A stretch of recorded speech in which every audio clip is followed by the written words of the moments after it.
मैं सभी प्राणियों को समान रूप से देखता हूँ। न कोई मुझे कम प्रिय है न अधिक, लेकिन जो मेरी प्रेम पूर्वक आराधना करते हैं वो मेरे भीतर रहते हैं और मैं उनके जीवन में आता हूँ।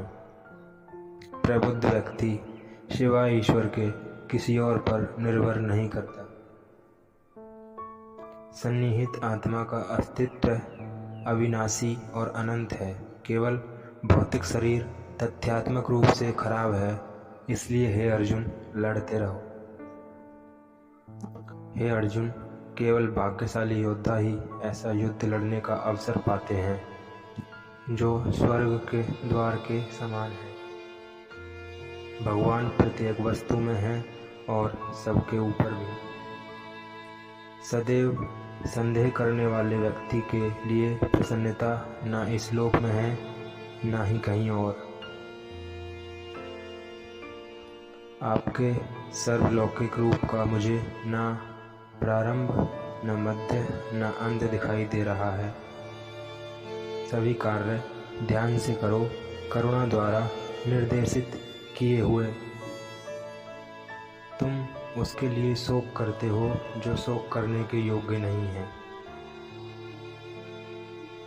और फिर भी ज्ञान की बातें करते हो। बुद्धिमान व्यक्ति न जीवित और न ही मृत व्यक्ति के लिए शोक करते हैं।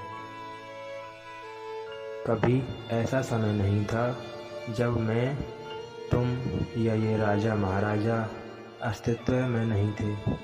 ना ही भविष्य में कभी ऐसा होगा कि हमारा अस्तित्व समाप्त हो जाए। कर्म मुझे बांधता नहीं, क्योंकि मुझे कर्म के प्रतिफल की कोई इच्छा नहीं। अप्राकृतिक कर्म बहुत तनाव पैदा करता है। मैं उन्हें ज्ञान देता हूँ जो सदा मुझसे जुड़े रहते हैं और जो मुझसे प्रेम करते हैं। मेरी कृपा से कोई सभी कर्तव्यों का निर्वाह करते हुए भी बस मेरी शरण में आकर अनंत अविनाशी निवास को प्राप्त करता है। बुद्धिमान व्यक्ति कामुक सुख में आनंद नहीं लेता। मैं धरती की मधुर सुगंध हूँ, मैं अग्नि की ऊष्मा हूँ, सभी जीवित प्राणियों का जीवन और सन्यासियों का आत्म संयम हूँ। वह जो वास्तविकता में मेरे उत्कृष्ट जन्म और गतिविधियों को समझता है, वह शरीर त्यागने के बाद पुनः जन्म नहीं लेता और मेरे धाम को प्राप्त होता है। कर्म उसे नहीं बांधता जिसने काम का त्याग कर दिया है। मैं समय हूँ सबका नाशक, मैं आया हूँ दुनिया का उपभोग करने के लिए। व्यक्ति जो चाहे बन सकता है यदि वह विश्वास के साथ इच्छित वस्तु पर लगातार चिंतन करे।